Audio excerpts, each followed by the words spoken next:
이제 다 함께 묵도 드리심으로 주일 예배 드리도록 하겠습니다.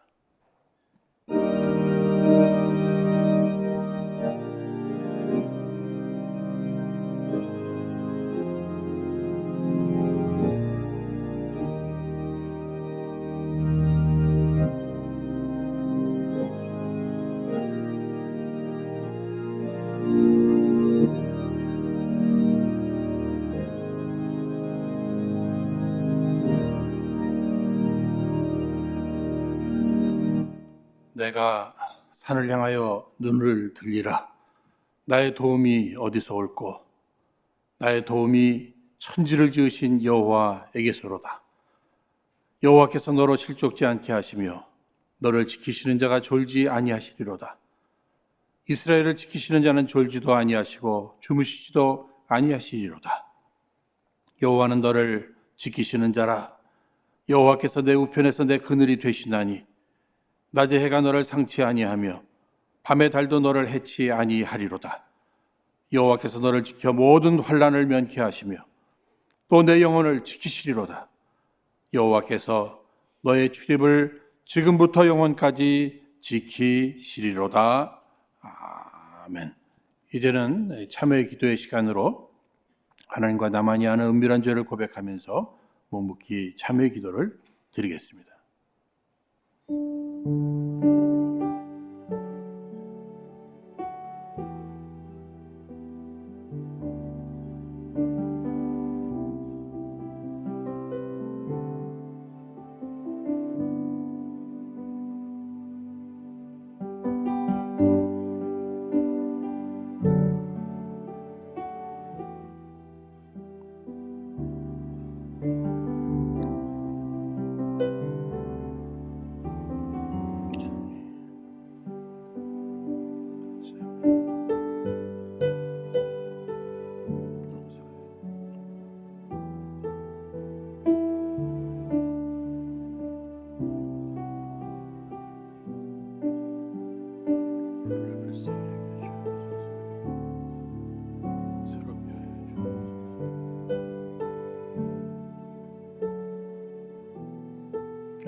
우리는 그리스도 안에서 그의 은혜의 풍성함을 따라 그의 피로 말미암아 속량 곧 죄사함을 받았느니라.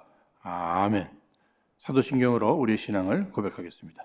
전능하사 천지를 만드신 하나님 아버지를 내가 믿사오며 그 외의 아들 우리 주 예수 그리스도를 믿사오니 이는 성령으로 잉태하사 동정녀 마리아에게 나시고 본디오 빌라도에게 고난을 받으사 십자가에 못 박혀 죽으시고 장사한 지 사흘 만에 죽은 자 가운데서 다시 살아나시며 하늘에 오르사 전능하신 하나님 우편에 앉아 계시다가 저리로서 산자와 죽은 자를 심판하러 오시리라.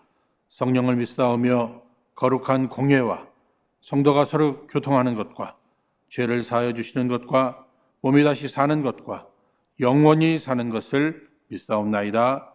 아멘. 우리 찬송가 330장 찬송 드리겠습니다.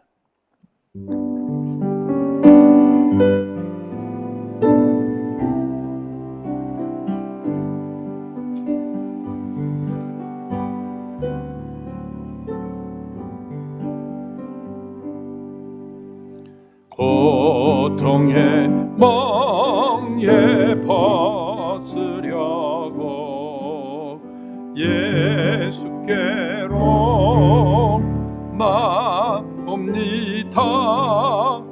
자유와 기쁨 베푸시는 주께로 옵니다.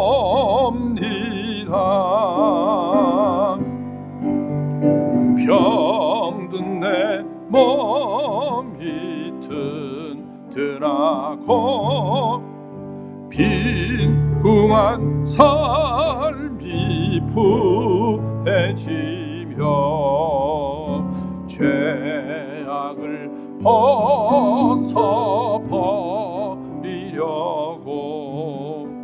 주께로 옵니다.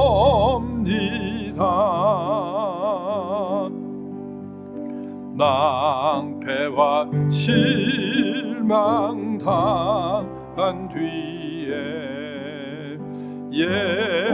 예수께로 나옵니다. 십자가 은혜 받으려고 주께로 옵니다.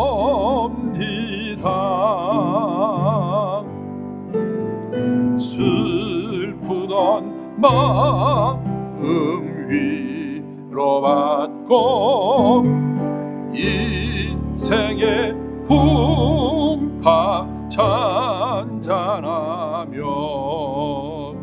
영광의 찬송 부르려고 주께로 옵니다. 교만한 마음을 내버리고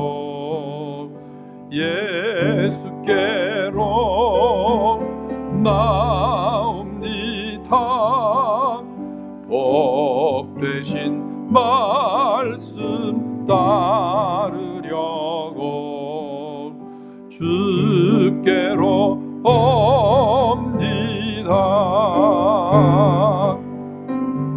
실망한 이 몸 힘을 얻고 예수의 크신 사랑 받아 하늘의 기쁨 맛보려고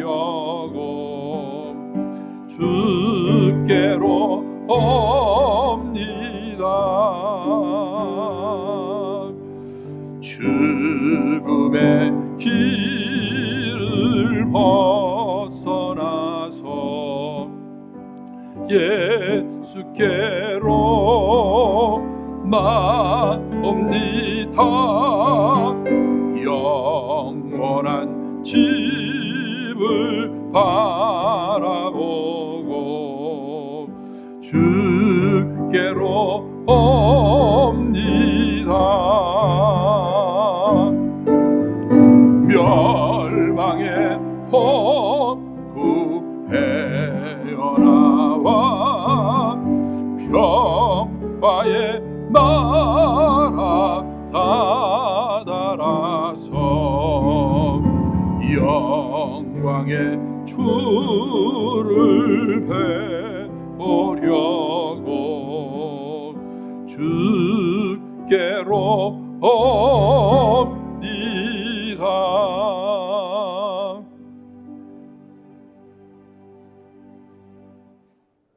온 세상 우주 만물을 주관하신 하나님 아버지, 지난 한 주간도 생명과 빛으로 저희들의 삶을 인도하여 주시니 감사드립니다. 이 시간 저희가 정한 마음으로 주님께 나아가기 원합니다. 주의 거룩한 영이 저희 마음과 생각을 사로잡으셔서 하나님이 찾으시는 예배자로 인도하여 주옵소서. 은혜의 하나님, 저희 오늘의 교회를 지금까지 주님의 은혜 가운데 인도해 주시니 감사합니다. 주께서 세우신 저희 교회가 하나님의 뜻을 행하며 하나님을 기쁘게 하는 교회가 되어 마지막 때에 주님께 칭찬듣는 교회가 되도록 축복하여 주시기 원합니다. 또한 코로나 바이러스로 인해 같이 모여 예배 드릴 수는 없지만 모든 은혜로 가족들이 마음을 같이하고 뜻을 합하여 하나 되는 영적 공동체가 되게 하옵소서. 하나님 나라의 풍성한 은혜가 우리 교회에 풍성하게 하여 주셔서 마침내 하나님 은혜로 저희 교회가 부흥하게 하여 주시옵소서. 권능의 하나님, 질병과 경제적인 문제로 고난당하는 성도님들을 말씀으로 세우시고 주를 더욱 의지하여 하나님의 위로와 회복의 능력이 임하게 하옵소서. 주님, 코로나 바이러스 장기화로 어려움들이 많습니다. 이 상황 가운데 평안과 담대함으로 잘 이겨낼 수 있도록 인도하여 주시옵소서. 하나님, 저희 김경원 남임 목사님 늘 영육간에 강건케 하시고 주의 성령께서 늘 충만함으로 채워주셔서 목사님이 하시고자 하는 모든 사역 위에 축복하셔서 전무후무한 목사님 되게 하여 주시옵소서. 또한 사모님과 두 아들들에게도 늘 건강을 지켜보아 주시옵소서. 이 시간 말씀을 선포하시는 목사님께 성령으로 함께하사 말씀을 통하여 우리의 심령이 변화되는 뜨겁고 놀라운 은혜가 있도록 축복하여 주시옵소서. 예배의 시종을 주님께 택하며 예수님의 이름으로 기도드립니다. 아멘.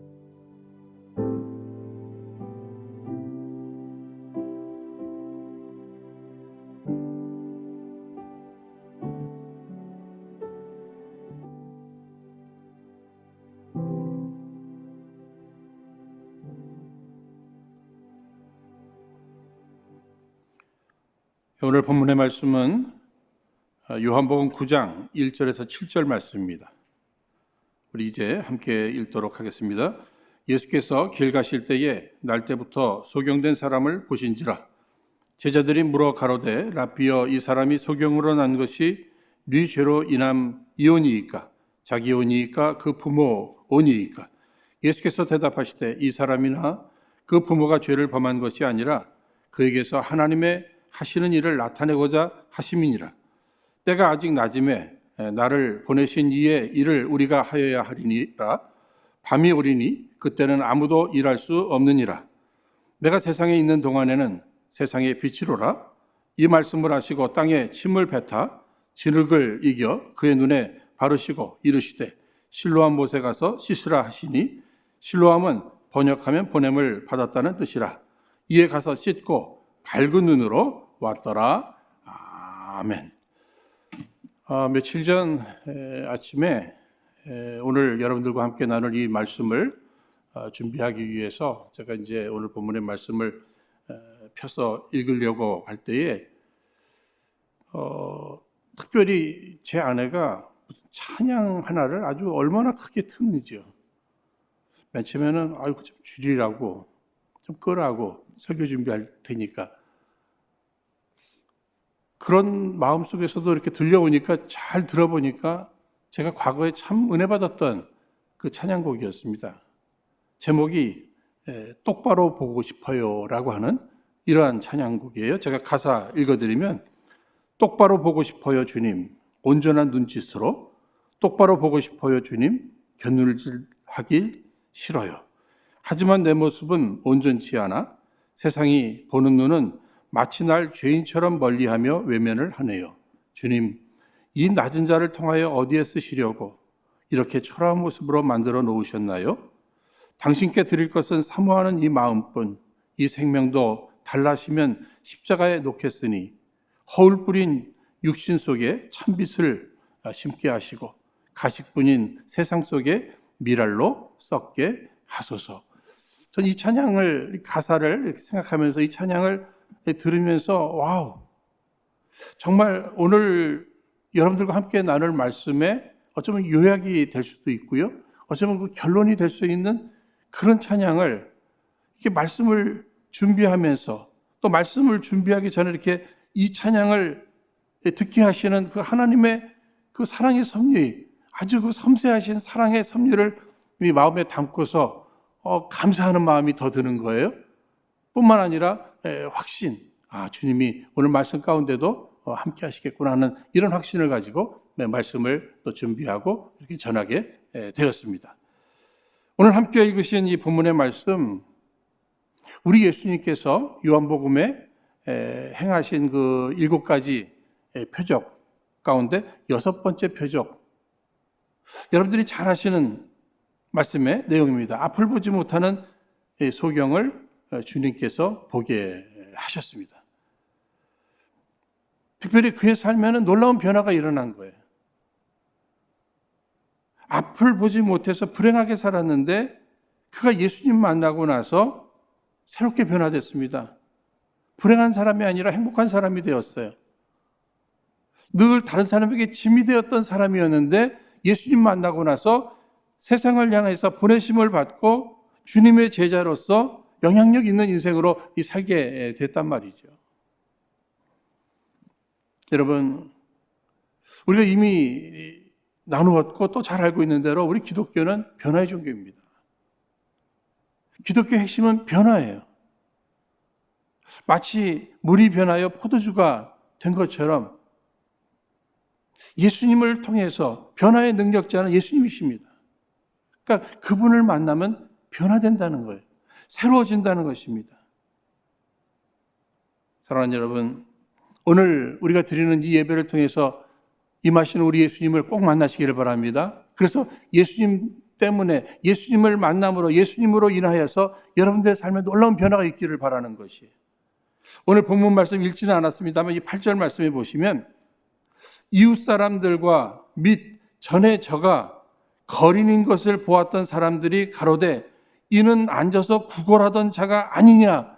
저는 이 말씀을 이렇게 읽으면서 우리들의 생애에 있어서도 누군가 나의 그 변화된 삶을 보면서 저 사람 맨날 놀고 먹으면서 늘 술주정뱅이가 되어서 비틀거리고 다녔고 또 집에서는 또 이렇게 자식들 심지어는 아내 구타하고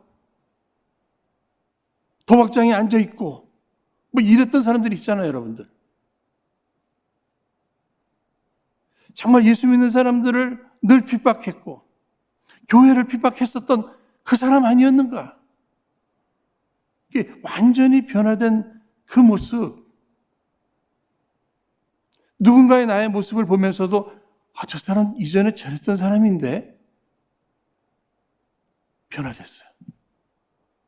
우리는 이런 소리를 듣기를 원하는 것입니다. 이런 소리가 들려와야 한다고 하는 사실이죠. 그가 어떻게 변화됐단 말인가? 오늘 앞을 보지 못하는 소경이었습니다. 그가 눈을 뜨게 됐어요. 거지였습니다. 그런데 그가 주님의 제자로 변화된 것입니다. 여러분, 앞을 보지 못한다. 저는 뭐 이렇게 소경, 그러면 우리들 주변에 앞을 보지 못하시는 분들이 계십니다만은 저는 그 1970년대 가수입니까? 그 항상 까만 안경 쓰고 노래 부르셨던 분 계시죠? 이용복 씨라고. 근데 그분 노래 뭐 저는 다 알지는 못합니다만 그 어머니 왜 나를 낳으셨나요? 라고 하는 이 노래를 불렀던 그 노래가 이렇게 생각납니다. 그가 뭐 날 때부터 이렇게 소경은 아니었던 것 같아요. 어린 시절에 이렇게 사고로 실명하게 되면서 그 고통이 얼마나 컸는지 어머니 왜 날 낳으셨나요? 라고 이렇게 노래로 부르는 이런 것들을 이렇게 생각해 볼 때 정말 고통스러웠겠다.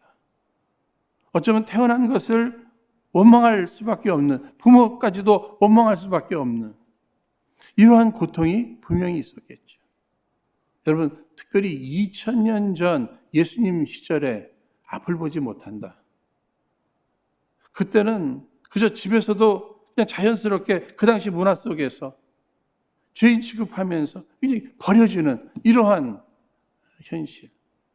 그래서 살 길이 없는 거죠. 살 길이 없는 거예요. 구걸밖에는 할 길이 없었던 것이죠. 그런데 그가 새로워졌습니다. 회복됐습니다. 변화됐습니다. 여러분, 누구를 통해서? 예수님 통해서. 그래서 여러분, 구약 성경에도 뭐 소경이 눈을 뜨고 그런 내용들이 없어요. 그런데 이 신약에 와서 예수님이 이러한 그 소경의 눈을 뜨게 하는 이런 일들을 보여주고 계셔요. 무엇을 얘기하는 것입니까? 예수님이 변화의 능력자이시다. 이전에 예수님은 곧 하나님이시다는 거예요. 아무도 못하는 전능하신 하나님이시다. 곧 예수님은 하나님의 아들이시다. 그러므로 그분이 우리를 구원하시기 위하여 오신 메시아이시다. 그리스도이시다. 이것을 오늘 이 기적도 역시 우리에게 알려주면서 또 우리들의 신앙생활에 필요한 교훈들을 허락해주고 계시는 것입니다. 오늘 본문 말씀에 나오는 이 사람 1절 말씀 보시면 예수님 만나기 전에 어떤 형편이었습니까? 1절에 보시면 예수께서 길 가실 때에 날 때부터 소경된 사람을 보신지라. 이 사람은 날 때부터 소경이었습니다. 그러니까 이 자기 형편이 태어나고 보니까 자기가 소경이었다는 거죠. 자기가 어떻게 할 수 없는, 굉장히 억울했을 것 같아요. 속상했을 것 같아요. 뭐 자기가 무슨 실수로 해서 이런 일을 만난 것도 아니고요. 태어나 보니 보이지가 않는 겁니다. 한 번도 본 적이 없는 거예요. 부모의 얼굴도 모르겠죠. 뭐 형제들이 있어도 형제 얼굴도 모르겠죠. 그 아름다운 뭐 꽃들 하나도 모르겠죠.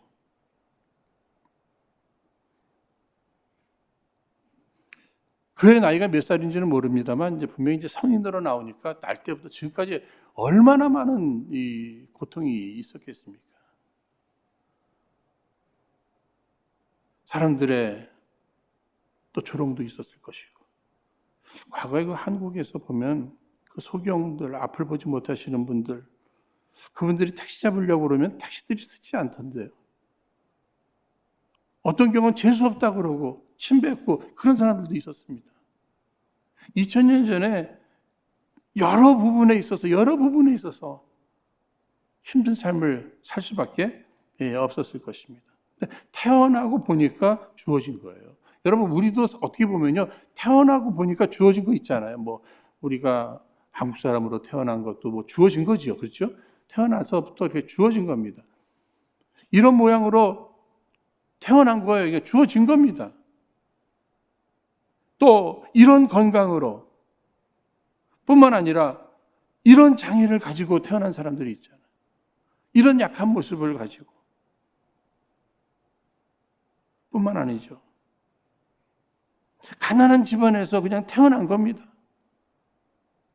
그런 환경 속에서 그냥 태어난 거예요. 그러니까 우리들에게 그냥 주어진 거죠. 이 앞을 보지 못하는 나면서부터 소경된 사람, 나면서부터 그냥 주어진 거예요. 이제 문제는 이 사람이 이 문제를 어떻게 해석하면서 살 것인가, 이거 굉장히 중요한 문제 아니겠습니까? 나는 이런 환경 속에서 태어났으니까 나는 이 세상에 전혀 쓸모없는 인생이다. 아니, 이렇게 힘들게 살아봐야 뭐 할까? 그냥 낭떠러지 같은 데 떨어져 죽을까? 뭐 이런 생각이 들 수도 있지 않겠습니까, 여러분? 특히 그 당시 문화, 사회의 해석은 무엇이에요? 누군가 고난을 당한다. 그는 죄값을 받고 있는 것이다.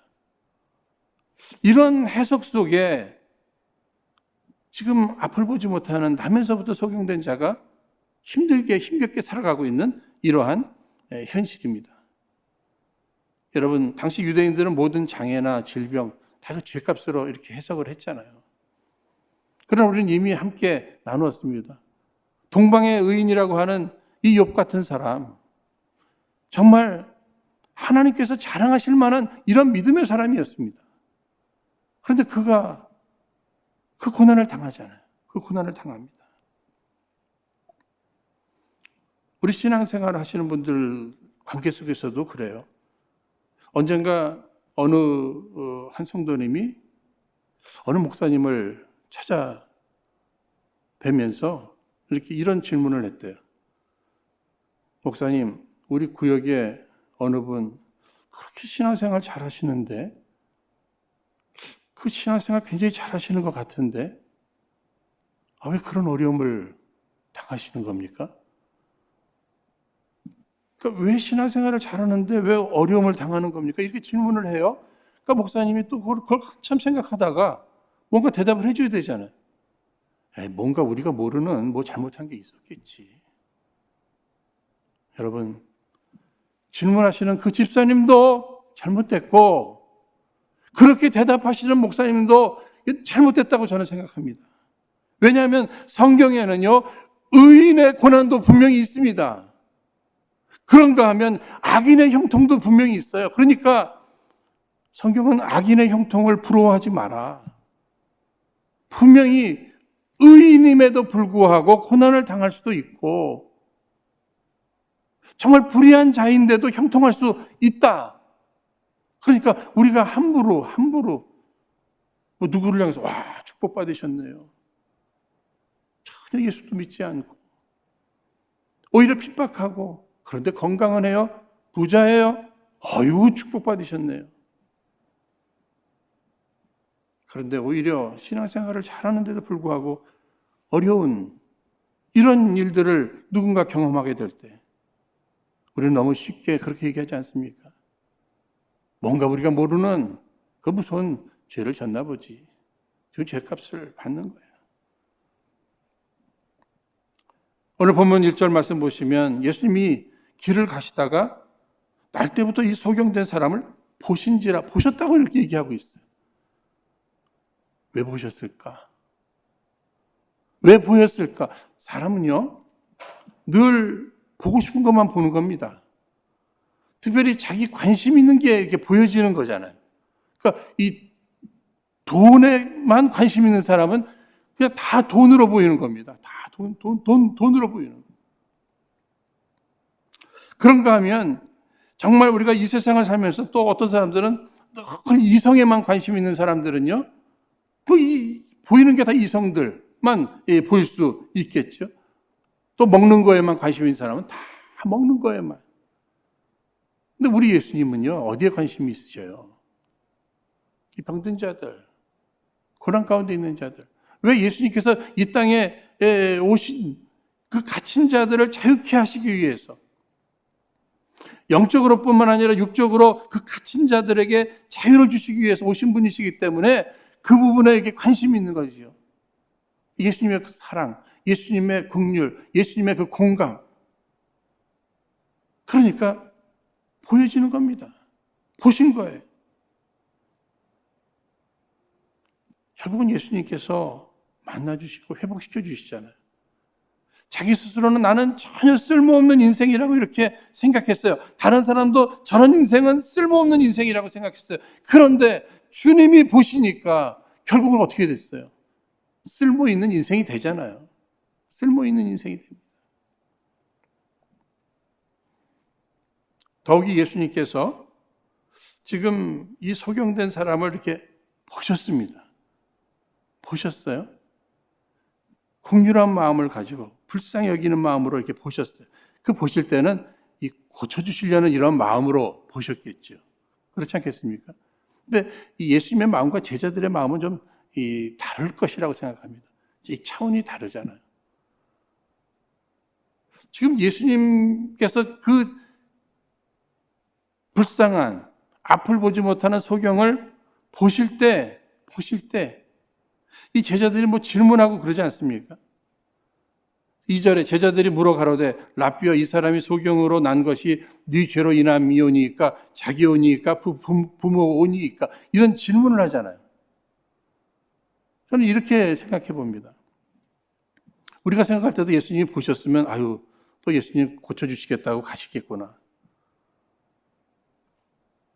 제자들은 뭐 예수님하고 늘 같이 있으니까 예수님이 그냥 시간 낭비하는 게 그냥 제일 싫었던 것 같아요. 제일 싫었던 것 같아요. 그러니까 예수님, 저 사람 자기 죄 때문에 그런 겁니까? 아니면 부모의 죄 때문에 저렇게 앞을 보지 못하는 겁니까? 그 이야기는요, 그 자기 죄 때문이라면 그 죄값 받는 거니까 그냥 내버려 두시고요. 부모의 죄 때문에 그렇다면 그 부모가 책임질 거니까 그냥 내버려 두시죠. 그리고 우리 갈 길 가십시다. 왜 이렇게 해석을 하죠? 우리도 그러잖아요. 우리도 그러잖아요. 누군가가 고난을 받습니다. 잠시는 아이고 얼마나 힘들까. 그런 일을 그러나 순간 생각하면서 뭔가 잘못이 있었겠지. 거기다 죄값을 받는 거겠지. 그래서 때로는 회개하시오. 부모의 죄라면 그 부모가 책임질 일이지. 그리고 우리는 그 긍휼, 사랑 이런 데서 그냥 한 걸음 물러설 때가 많이 있단 말입니다. 예수님의 이 사랑, 긍휼의 수준과 제자들과는 다릅니다. 우리와도 달라요. 특히 이 제자들의 이러한 질문 앞에 예수님의 대답은 무엇입니까? 3절에 예수께서 대답하시되 이 사람이나 그 부모가 죄를 범한 것이 아니라 그에게서 하나님의 하시는 일을 나타내시고자 하심이니라. 지금 제자들은 나면서부터 앞을 보지 못하는 이 소경을 향해서 뭐 죄 문제 따지고 막 이러고 있을 때 예수님께서는 오히려 그를 바라보시면서 불쌍히 여기실 뿐만 아니라 정말 저들의 그 세상적인 또 자기중심적인 잘못된 그 해석 앞에 제대로 해석해 주시잖아요. 그 죄로 인한 것이 아니라 왜 그렇게 생각하지 말라는 거예요. 오히려 하나님의 일에 쓰여질 그러한 도구가, 그런 재료가 될 수 있다는 것입니다. 여러분, 우리 스스로도요, 나는 아무런 쓸모 없어. 또 다른 사람에 대해서 저 사람은 쓸모없는 인생이에요. 아니에요. 주님 앞에는요, 쓸모없는 인생이 없어요. 분명히 쓰실 것입니다. 쓰시기 위해서 이렇게도 만들어 놓으시고 저렇게도 만들어 놓으셨다는 거예요. 그러나 우리는 오해는 하지 말아야죠. 이 남에서부터 소경된 사람이 죄가 하나도 없었다. 저 그 얘기하는 게 아닙니다. 그 부모가 죄가 없었다. 그 얘기하는 것도 아니에요.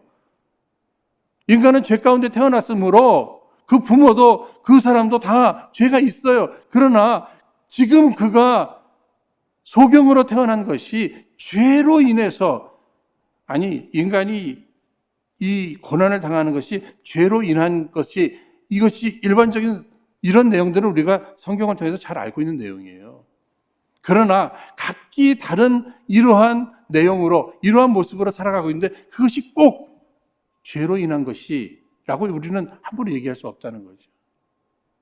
오히려 더 궁극적으로 죄가 있을 수는 있으나 하나님께서 당신의 일을 이루어 가시는 이 일에 있어서 꼭 필요해서 그렇게 만들어 놓으셨다는 거예요. 그렇게 허락하셨다고 하는 이러한 사실입니다.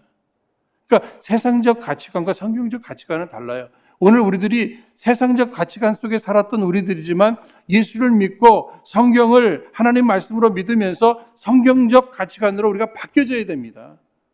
세상적 가치관은 늘 과거예요. 무엇을 했기 때문에 이렇게 됐다는 거 아닙니까? 좋은 일이든 나쁜 일이든.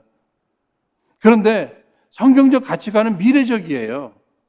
무엇을 위해서 그가 뭐 부자가 됐다.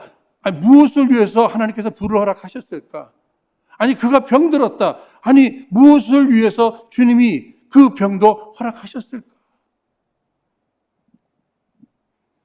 나 자신이 어떤 고난이 찾아올 때 내가 무슨 죄를 지어서, 아니 잠시 뭐 우리의 마음을 돌아보는 것은 좋은데 막 자책하면서, 심지어는 뭐 전생에 무슨 죄를 지어서, 뭐 조상이 무슨 죄를 지어서, 우리 그렇게 생각하지 말아야 한다는 것입니다. 오히려 이 일을 통해서 하나님께서 무슨 일을 이루어 가실 것인가. 세상은 어떻게 해석하든지 우리 예수 믿는 사람들은 해석이 달라야 됩니다. 주님의 해석이 나의 해석이 되어야 될 것이에요. 야, 이 일을 통해서 얼마나 신앙적으로 성숙될까? 하나님께서 이 일을 통해서 어떤 일을 벌려가실까? 그가 지금은 이런 고난을 당하지만 하나님께서 마침내 그 고난을 통해서 어떤 사람으로 들어 사용하실까? 미래에 대해. 그래서 더 이상 우리는 자기도 탓하고 남도 탓하고 하는 이런 탓하는 거 있잖아요. 이런 남편 때문에, 이런 아내 때문에, 이런 부모 때문에, 이런 자식 때문에, 이 사람 때문에 그러지 말고요. 그러지 말고 오히려 하나님께서는 이 일을 통해서 무슨 일을 이루어 가실 것인가? 세상적 관점입니까? 인간적 관점이에요? 아닙니다. 우리는 세상적 관심과 인간적 관심, 이 관점에서 이 성경적 관점, 하나님의 관점으로 우리의 시선이 바뀌어져야 한다고 하는 사실입니다. 사실 내가 이제 어떤 어려움이 생겨요. 그때마다 이렇게 우리는 당황하고 놀라고 불안하고 그래서 이제 이 사람들을 이렇게 만나게 됩니다. 근데 사람 만나는 게 더 두려울 수 있어요, 여러분. 왜냐하면 사람들은 세상적 관점으로 해석하기 때문에 그렇습니다. 그때 그래서 그런 거야. 그때 그 잘못한 거야. 우리가 알지 못하는 그거 회개해야지. 세상은 그렇게 얘기하잖아요. 사람들은 그렇게 얘기하잖아요. 그러므로 여러분, 어려움 앞에 주님 앞에 더 가까이 나가시기를 바랍니다. 그때 주님께서 말씀해 주실 것이에요. 내가 다 계획이 있단다. 내가 다 계획이 있단다. 주님은 우리를 책망하시면서 뭐 이런 죄 저런 죄를 이렇게 따지시는 분이 아니고 오히려 앞으로 내가 너를 쓰겠다는 거예요. 여전히 사랑한다. 우리 잘 아시는 말씀이 있죠. 로마서 8장 28절 말씀. 우리가 알거니와 하나님을 사랑하는 자, 곧 그 뜻대로 부르심을 입은 자들에게는 모든 것이 합력하여 선을 이루느니라. 여러분 믿으시죠? 성경의 인물들을 여러분 보세요. 요셉도 모세도 다윗도 바울도 심지어 예수님도 고난을 당하셨어요. 그렇죠? 그런데 다 하나님 앞에 귀 쓰임 받잖아요. 그 고난의 의미가 분명히 있었잖아요. 하나님이 쓰시고자 하셔서 그러한 고난을 허락하셨다고 하는 사실입니다. 여러분 성경의 그 위기의 사건들을 보십시오. 홍해 사건, 요단강 사건, 여리고성 사건, 골리앗. 여러분 이 모든 내용들 다 위기예요. 위기. 그렇죠? 그런데 하나님의 일을 하시는데 다 쓰여지잖아요. 다 쓰여지잖아요. 그러니까 우리는 조금 전에 말씀드렸던 대로 뭐 누구 탓 이럴 시간 없습니다. 위기가 찾아올 수도 있어요. 고난이 찾아올 수 있어요. 하나님께서 이 일을 통해서 무슨 일을 보여주시려고 하실까? 우리는 마침내 이 일을 통해서 하나님의 영광을 보게 될 것이다. 아니 이 과정 속에 기적이 일어날 것이다. 하나님의 하나님 되심이 나타나게 될 것이다. 나의 믿음은 분명히 성숙될 것이다. 하나님은 선하신 분이시기 때문에 마침내 선하게 이루어 주실 것이다. 이 믿음이 오늘 필요한 거예요. 우리가 지금 코로나19로 인해서 계속해서 고난을 이제 1년이 가도록 이 고난당하고 있잖아요. 앞으로 얼마큼 더 갈지는 모르겠습니다만은 이 고난도 하나님께서 미리 막으시려면 막으실 수 있는 분이시잖아요. 그런데 하나님 막지 않으시고 그냥 허락하셨잖아요. 그러니까 우리도 이때는 이런 일들을 우리가 경험해야 되나 보다. 그런데 하나님께서 이때 말이죠. 누구 때문에 우리가 지금 누구들 때문에 심지어는 어느 나라 교회가 죄를 져서 목사들이 죄를 지어서 이렇게 하면서 다른 사람들의 죄로 이렇게 넘기고 자기는 빠져나오고 이러지 말고요. 이 일을 통해서 하나님은 무슨 일을 하시려고 하실까? 이 일을 통해서 우리에게 주시는 음성은 무엇일까? 주님의 뜻은 무엇일까? 그저 잘 견디면서 정말 말씀 속에 지혜를 구하고 주의 음성에 귀를 기울이면서 주의 인도하심을 받는 마침내 주의 뜻이 이루어지는 것을 보면서 할렐루야 아멘 주 앞에 영광 올려드리는 우리 은혜로 성도님들 다 되시기를 주의 이름으로 축원드립니다. 오늘 본문 말씀 이제 4절 보시면은요. 때가 아직 낮음에 나를 보내신 이의 일을 우리가 하여야 하리라. 밤이 오리니 그때는 아무도 일할 수 없느니라. 여러분 지금 때가 아직 낮음에 지금 이 말씀 속에 오늘 4절 말씀은요, 두 부류, 그러니까 나면서부터 앞을 보지 못하는 소경을 향해서 말씀하시고 또 제자들을 향해서도 말씀하신 것이라 이렇게 생각합니다. 그러면 앞을 태어나서부터 앞을 보지 못하는 그 소경을 향해서 때가 아직 낮음에 이렇게 얘기하고 계셔요. 그 사람의 현실은 사람들이 볼 때에도 뭐죠? 밤이죠. 그렇죠? 그런데 주님은 낮이라고 이렇게 얘기합니다. 누가 봐도 그 인생은 밤이지만 밤은 일할 수 없는 시간이에요. 그렇죠? 누가 봐도 그 인생은 밤입니다. 그런데 예수님께서는 때가 아직 낮음에 왜 그래요? 빛이신 예수님이 함께 하시니까 그가 비록 육신적으로 앞을 보지 못하는 인생, 다른 사람들은 밤이라 생각하는 인생이지만 밤이 아니라 낮이라는 거예요. 곧 일할 수 있다는 겁니다. 여러분, 질병을 가지고도 일할 수 있어요. 가난해도 일할 수 있어요. 어떤 일입니까? 우리가 기대하는 그런 일이 아니라 하나님의 역사에 쓰임받는 일, 거룩한 일이에요. 중요한 일이에요. 의미 있는 일이에요. 때가 아직 낮음에 나를 보내신 이의 일을 우리가 하여야 하리라. 밤이 오리니 그때는 아무도 일할 수 없느니라. 우리 예수님 하나님께로부터 보내심을 받아서 지금 일하고 계신다는 거예요. 그런데 일이라고 하는 것은 일할 한계가 있다는 거죠. 그렇죠? 밤이 되면 일을 못하는 거예요. 오늘 우리들에게 있어서 제자들에게 말씀하시는 거예요. 세월을 아끼라는 겁니다. 낭비하지 말라는 거예요. 이렇게 본인의 죄, 부모의 죄 이런 거 따지면서 시간 낭비하지 말고 하나님의 영광이 드러날 주님이 기뻐하실 그 일에, 하나님 사랑하고 이웃을 사랑하는 그 일에, 영혼 구원하는 그 일에 기회를 잃어버리지 말라.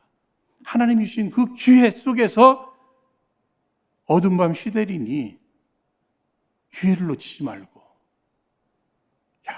열심히 사람 살리는 일, 영혼 구원하는 일, 하나님의 기쁨이 되는 일, 그 일을 열심히 하라고 하는 이러한 의미로 우리가 교훈을 얻게 되는 것입니다. 사랑하는 여러분, 지금 내가 당한 여러 가지 어려운 환경들이 있잖아. 이런 상황 속에서 낙심하고 좌절하고 불평하고 책임 추궁하고 이게 시간 낭비예요. 이럴 시간 없다는 거예요. 어떤 상황 속에서도 우리는 주님의 기쁨이 될 수 있는, 주님이 영광을 받으실 수 있는 이러한 일을 할 수 있다는 것입니다. 특히 주변 사람들은 이 요한복음 9장 2절 말씀처럼 이렇게 해석하지만 예수님은 3절 말씀처럼 이렇게 해석하잖아요. 그러니까 여러분, 우리는 2절에서 3절을 이렇게 옮겨간 인생입니다. 주님의 눈으로 이렇게 나를 바라보고 주변을 바라보며 해석할 줄 알아야죠. 이제 6절, 7절 말씀을 보시면 예수님은 앞을 보지 못하는 그 사람을 어떻게 고쳐주셨는가. 6절, 7절 말씀 우리 함께 읽겠습니다. 이 말씀을 하시고 땅에 침을 뱉어 진흙을 이겨 그의 눈에 바르시고 이르시되 실로암 못에 가서 씻으라 하시니, 실로암은 번역하면 보냄을 받았다는 뜻이라. 이에 가서 씻고 밝은 눈으로 왔더라. 예수님께서 이 사람을요 고쳐주시는데 그냥 말씀 한마디만 하셔도 고치실 수 있는 분이신데 이번에는 어떻게 하시죠? 땅에 침을 뱉으시고 진흙을 이겨서 막 눈에다 이렇게 바르십니다. 이 침도 엄청난 침이 들어갔을 것 같아요. 진흙을 이길 정도면. 그래갖고 그걸로 눈을 이렇게 막 발라주시고, 그 다음에는 실로암에 가서 씻으라고 그랬어요. 여러분, 이 실로암 무슨 뜻이죠? 실로암은 번역하면 보냄을 받았다는 뜻이라. 그런데 여기 실로라고 하는 단어는요, 창세기 49장 10절 말씀 보시면 야곱이 이 유다를 축복하면서 하신 말씀인데, 홀이 유다를 떠나지 아니하며 치리자의 지팡이가 그 발 사이에서 떠나지 아니하시기를 실로가 오시기까지, 여기 실로가 오시기까지, 메시아, 누구 얘기하는 겁니까? 예수님 오시기까지. 그러니까요, 여러분, 영적으로 이 진정한 실로암은 예수님입니다. 그러니까 실로암에 가서 이 씻음을 받으라, 메시아에게 가서, 예수님에게 가서 씻음을 받고 회복을 받으라는 거예요. 그러니까 그 당시 이 실로암 연못에 이 물에 어떤 능력이 있는 것이 아니라 실로 예수님, 메시아, 그분 안에서 온전한 회복, 변화가 있음을 이야기해 주고 있는 것입니다.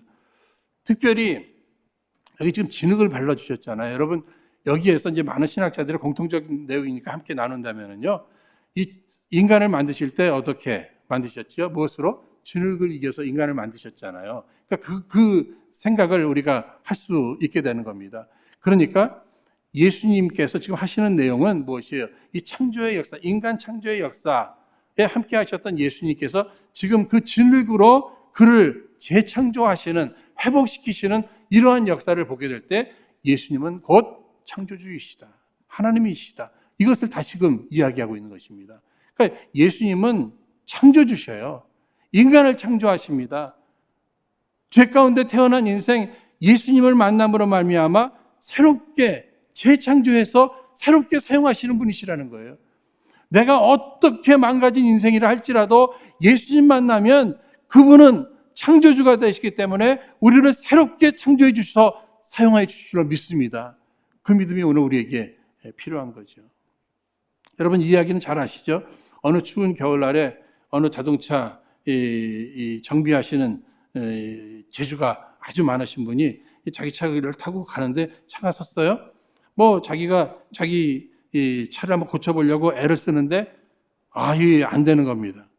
그래서 막 시간만 낭비하고 있는데 어느 분이 이렇게 지나가다가 서가지고 자기가 좀 해보면 어떻게 했느냐. 해보시라고. 나도 못하는데 당신이 어떻게, 특히 노인이 어떻게. 근데 손을 몇 가지 보고 나더니 시동 걸어봐라. 시동이 걸리는 거예요. 당신 누구요? 명함을 하나 줬죠. 그 명함에 이름이 있습니다. 헨리 포드입니다.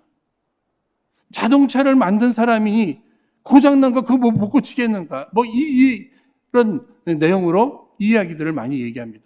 여러분, 우리를 창조하신 하나님께서 우리의 고장난 부분들, 우리의 잘못된 부분들, 그거 얼마든지 고쳐서 새롭게 사용하실 수 있다는 거예요. 그러니까 나면서 날 때부터 소경이었지만 주님이 고치시잖아요. 고쳐서 이렇게 사용하신다고 하는 이러한 사실입니다. 사랑하는 여러분, 모든 해답은 우리 예수님에게 있는 줄로 믿습니다. 그러므로 오늘 예배드리는 이 시간이 응답받는 시간이 되기를 원합니다. 모든 문제 해결자가 되시는 우리 예수님을 만나고 그 예수님으로부터 우리가 회복받는 거예요. 주님은 얼마든지 하실 수 있는 일입니다. 분명히 주님께서는 말씀 한마디로 고쳐내실 수 있지만 어떻게 하셨죠? 눈에 침과 진흙으로 이렇게 눈에 바르시고 그 다음에 실로암 목가에 가서 이렇게 씻으라 이렇게 말씀하셨습니다. 여러분, 지금 앞을 보지 못하는 소경 입장에서 이거 참 어려운 일이에요. 그렇죠? 그러나 주님은 이것을 요구하십니다. 뭘 요구하시는 것 같아요? 뭘 기대하시는 것 같습니까? 순종이죠, 순종. 우리가 지금까지 6가지 이렇게 기적을 살펴보고 있습니다만 전부 보시면은요, 예수님께서 이렇게 기적을 일으키시는데 보면 아주 뚜렷한 공식이 있어요. 말씀 주시고 순종하니 기적이 일어나는 거예요. 굳이 공식이라 그러면 말씀 플러스 순종 이퀄 뭐예요? 기적. 우리가 이렇게도 한번 생각해 볼 수가 있습니다. 가나의 혼인잔치집에서는 항아리에 물을 채우라 말씀하시니까 아구까지 채우니까 기적이 일어나잖아요. 갖다 주라, 갖다 주니까 뭐라고 얘기합니까? 이런 포도주는 내가 먹은 적이 없다. 왕의 신하가 그 아들이 중병에 걸려 예수님 앞에 왔을 때 가라, 내 아들이 살았느니라 했을 때 믿고 그냥 순종하면서 가잖아요. 아들이 살았습니다. 38년 된 병자에게 내 자리를 들고 걸어가라. 아니, 38년이나 됐는데 이런 거 따지지 않고 그냥 일어날 때 일어나게 되잖아요. 오병이어의 기적 제자들에게 나눠줘라. 그러니까 그 오병이어 도시락을 나눠주기 시작할 때 12광줄이나 부스러기가 남는 이런 기적이 일어났습니다. 물 위로 예수님 걸어오시는 이 모습 속에서 유령이라고 생각하고 그럴 때 예수님께서는 내니 두려워 말라 말씀하시잖아요. 이 말씀 앞에 예수님 모시니까 어떻게 돼요? 마음도 평안해지고 풍랑도 잔잔해지고 목적지까지 안전하게 도착하게 되잖아요. 여러분, 오늘 본문의 말씀도 그런 차원에서 볼 때 주님께서는 먼저 말씀하시는 거예요. 말씀하시는 겁니다. 문제는 우리들은요, 이렇게 주님의 말씀이 우리의 귀도 들려와요. 그 말씀이 우리가 순종하면 우리도 기적을 맛볼 수 있을 것입니다. 그럼에도 우리는 내가 이해가 돼야 돼요. 내가 이해가 다 돼야 그 다음에 순종할까 말까입니다. 그런데 우리는 예수님의 말씀이 주어질 때 무조건 순종해야 될 이유가 있습니다. 이 말씀을 하시는 그분이 누구인가를 우리가 생각해 봐야 돼요. 명령하시는 그분에 대한 신뢰, 믿음의 표현이 순종입니다. 그래서 누가 제일 순종하기 쉬운지 알아요? 여러분, 겸손한 사람들이 순종하기가 제일 쉬워요. 누가 순종하기 제일 어려운지 아세요? 교만한 사람들이. 교만한 사람들이라면 다 따지잖아요. 겸손한 사람들은 따질 만한 뭐가 없어요. 여러분, 질문도 아무나 질문합니까? 뭘 좀 알아야 질문을 하죠. 근데 하나님 앞에서 자기의 존재를 보니까 아주 형편없는 사람이에요. 그런데 기회가 찾아왔어요. 말씀 주셔야 그러면 그냥 무조건입니다. 무조건 순종하는 거예요. 그 안에 무슨 뜻이 있겠지. 한 번도 나를 실망시키지 않으신 그분이신데, 나를 나보다 더 사랑하시는 그분의 지금 요청 앞에 순종합니다. 순종해요. 막 딴소리를 안 하잖아요. 딴소리를 안 합니다. 그냥 저희 집에 가서 그냥 시치면 안 되겠습니까? 이런 소리 안 하잖아요. 그렇죠? 동네 우물에 가서 그냥 시치면 안 되겠습니까? 지금 실로암역 거기까지 말고 그냥 조금 더 가까운 베데스다 연못에 가서 시치면 어떻겠습니까? 타협도 하지 않고 그냥 순종해버립니다. 순종해버려요. 그는 치유받았어요. 그런데 한 가지만 여러분 더 기억하십시다. 육신의 눈뿐만이 아니었어요. 영적인 눈을 뜨게 된 것입니다. 여러분, 육신의 눈을 이렇게 보지 못할 때 참 힘들잖아요. 살아가는 사람도 볼 수 없고 또 위험도 합니다. 위험도예요. 이렇게 낭떠러지 같은데 그냥 자동차가 와도 다 위험해요. 그렇죠. 그러니까 너무 안쓰러워요. 너무 힘들겠다. 그래도 나름대로 뭐 이렇게 인도하는 개들이 있잖아요. 안내견들 통해서 또 뭐 주변에 사람들이 도움을 받아가면서 이렇게 살아갑니다. 위험 속에서도. 그러나 이 영적인 눈이 가려진 사람들은요, 사람들이 불쌍하게도 생각 안 해요. 자기도 무슨 뭐 힘들어하지 않아요. 그러나 여러분, 보이지 않는다고 해서 없는 게 아니잖아요. 영적인 세계에 그들이 눈이 닫혀져서 안 보이는 겁니다. 영적인 세계는 분명히 있어요. 특별히 천국과 지옥은 분명히 있습니다. 여러분, 믿으십니까? 천국과 지옥이 분명히 있단 말이에요.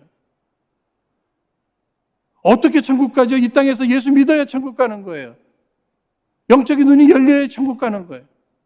어떻게 지옥 가죠? 영적인 눈이 감춰진 인생 그냥 내버려 두면 그는 지옥 가는 거예요. 그가 아무리 건강하게 살았든지 아무리 부여롭게 살았든지. 9장 5절 말씀에 내가 세상에 있는 동안에는 세상의 빛이다. 예수님이 빛이라고 이렇게 말씀하고 계십니다. 이 빛을 받아야 영적인 눈이, 예수를 영접해야, 예수를 믿어야 영적인 눈이 띄어진다고 하는 이러한 사실입니다. 그런데 여기 9장 38절 말씀 보시면 가로되 주여 내가 믿나이다 하고 절하는지라. 이 앞을 보지 못하는 소경이요, 예수님 만나서 육신의 눈만 뜬 것이 아니라 예수를 구세주로, 메시아로 이렇게 믿게 되었다는 것입니다. 사랑하는 여러분, 아무나 예수 믿게 되는 것 같지 않아요. 그렇죠? 예수님이 찾아와 주셨다는 거예요. 오늘 예수님의 이 기적의 역사 옆에 있었던 뭐 바리새인들, 뭐 이런 사람들 있잖아요. 그들은 예수를 믿지 않았습니다. 예수를 믿지 못했어요. 그런 모습을 보면서 제 자신을 보니까는요, 난 예수 믿는단 말입니다. 예수를 믿을 정도가 아니라 제가 목사가 됐어요. 이게 얼마나 감사하고 이것이 얼마나 흥분되는 일인지 모릅니다, 여러분. 예수는 아무나 믿는 게 아니에요. 주님이 불쌍히 여겨주시고 주님이 택하시고 주님이 찾아와 주시고 주님이 봐주시고 만져주시고 치료해 주시고 그래서 우리가 구원을 얻게 되었고 그래서 우리가 천국 가게 되었고 그래서 우리가 영생을 누리게 됐단 말이죠. 사랑하는 여러분, 영적인 실로암 되시는 예수님, 그분만이 모든 문제의 해결자가 되십니다. 우리들의 육신의 눈, 여러분들 다 밝으시면 좋겠어요. 근데 예수님께서는요, 우리의 영안도 열어주실 뿐만 아니라 육신의 눈도 열어주셔요. 그런데 간혹 하실 수도 있는데도 불구하고 육신의 눈을 그대로 두실 때가 있습니다. 이때 우리가 낙심하고 좌절할 것이 아니라 나는 쓸모없는 인생이라고 이렇게 포기할 것이 아니라 어떻게 해야죠? 여기에도 하나님의 뜻이 있겠지. 내 은혜가 족하도다. 주님 말씀해 주셨잖아요. 나는 이 모습을 통해서도 일할 수 있다. 나는 하나님 앞에서 필요한 존재이다. 그리고 마침내 하나님께서 사용하시는 이 일 앞에서 우리는 또 주 앞에 영광을 올려드려야 한다고 하는 사실입니다. 여러분 9장 마지막 절에 보시면요, 예수께서 가라사대 너희가 소경되었다면 죄가 없으려니와 본다고 하니 너희 죄가 그저 있느니라. 이 날 때부터 소경은 소경이었기 때문에 예수님 만났어요. 그렇죠? 예수님 만남으로 영적인 문제가 해결돼서 어떻게 비록 지금까지는 어렵게 살았지만 이 사람의 인생에는요 영육간에 회복됐어요. 놀라운 일입니다. 그러나 우리 인생 가운데는 영적인 것은 회복되었으나 육적인 것이 회복이 안 될 수도 있다는 말이에요. 그것 때문에 낙심하고 원망하지 말고 시간 낭비하지 말고 그 일을 통해서도 내가 주의 영광을 위해서 일할 수 있다고 하는 이 믿음을 가지고, 그러나 마침내 나는 영적인 눈이 열려졌으므로 예수를 믿어 천국 가잖아요. 천국에서는 내가 완전해질 것입니다. 그리고 영생을 누리게 될 것입니다. 그러나 이 땅에서 눈은 좋아요. 눈이 좋아요. 환경이 너무 좋아요. 그래서 예수를 믿지 않았다면, 이 죄 문제를 해결하지 못했다면 그는 불행한 사람이에요. 불행한 사람. 이 땅에서 눈이 나 0.2, 2.0이야 막 이러고 예수 안 믿는 사람들, 이 사람들 불쌍한 사람들이라는 거예요. 오히려 소경이 되어서라도 예수를 믿게 됐다. 그 사람이 복된 인생이에요. 저는 우리 은혜로 성도님들이 다 복된 인생이 되기를 원합니다. 그 비밀은 어디에 있는 것입니까? 예수 믿는 것이에요. 예수 믿는 것. 참 하나님의 아들 되신 예수를 그리스도로 믿는 것. 그래서 구원받고 영생 누리는 것. 이 땅에 사는 동안에 다 회복됐으면 좋겠어요. 그러나 그렇지 못하다 할지라도 그분의 능력이 없어서가 아니야. 그분의 뜻이 계시다는 거죠. 우리 은혜로 성도님들은 다 복된 인생들 되시기를 주의 이름으로 축원드립니다. 이 시간 우리 허락하신 말씀 붙들고 함께 합심해서 기도하겠습니다. 사랑의 하나님 아버지, 저희들 지금까지 살아오면서 특히 내 앞에 찾아오는 고난을 당하면서 그 고난의 의미를 몰랐기에 때로 낭망하고 불평했던 저희들입니다. 이제 오늘 말씀을 통해 다시금 우리 주님의 뜻과 계획을 깨닫게 하여 주신 감사합니다. 주님이 이제 우리의 관점을 바꾸어 주옵소서.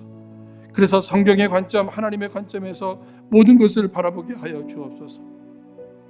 그래서 저희들도 내가 당하는 불행과 고통을 통해서도 하나님 하실 미래적 역사의 통로가 될 수 있음을 굳게 믿게 하시고 끝까지 말씀에 순종하는 저희들 되게 하여 주시옵소서. 더불어 간구하오니 죄들 행여 내 생각에 틀러 나 자신과 이웃을 판단하며 정죄하지 않게 하시고 오직 우리 주님의 사랑의 섭리를 믿음의 눈으로 바라보며 날마다 빛대신 진정한 신뢰함 되신 예수님으로 인한 영육간의 치유의 역사와 함께 주께로부터 보내심을 받고 그곳에서 주 앞에 귀하게 쓰임받는 주의 제자들 그리고 주의 백성들 다 되게 하여 주옵소서. 빛으로 우리를 찾아오셔서 우리를 구원하여 영생을 허락하신 예수님 이름으로 기도하옵나이다. 아멘.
기도하겠습니다. 전능하신 하나님 아버지, 이 시간도 저희들 간구하오니 저희들 날마다 빛 되신 예수님 앞에 겸손히 나아가 전능하신 우리 주님의 따뜻한 치유의 손길을 경험하며 마침내는 세상을 향해 보내심을 받아 귀하게 쓰임받는 신실한 주님의 제자들이 다 되게 하여 주옵소서.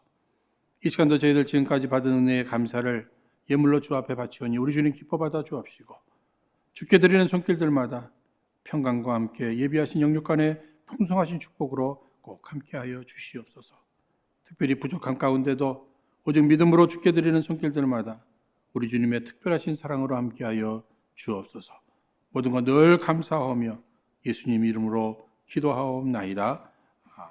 아멘. 일반 광고 내용은요, 주보의 교회 소식란을 자세히 살펴봐 주시고 협조해 주시기 바랍니다. 특별히 이번 주 수요일부터 사순절이 시작됩니다. 우리 예수님께서 온 인류의 죄를 담당하시기 위해 이 땅에 오셔서 당하신 고난을 묵상하며 기도와 절제 그리고 사랑의 실천을 통해 우리의 신앙이 성숙해지고 뿐만 아니라 우리 하나님 앞에 영광을 올려드리는 귀한 사순절 기간이 되기를 바랍니다. 우리 마지막 찬양 주기도문 찬양 드리고 축도함으로 오늘 예배 마치겠습니다.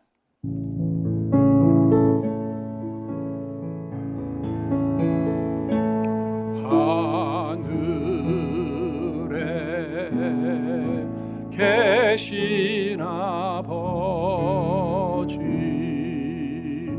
이름 거룩하사 주님 나라 임하시고 뜻이 이루어지다.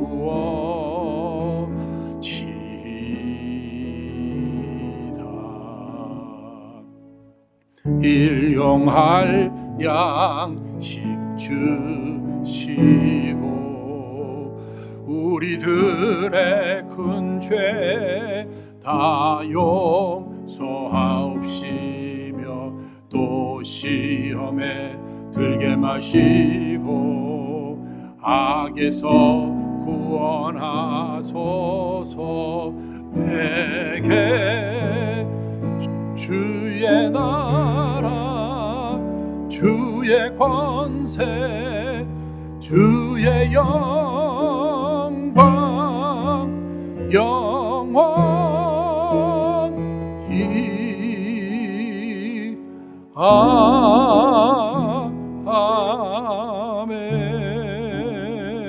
아멘.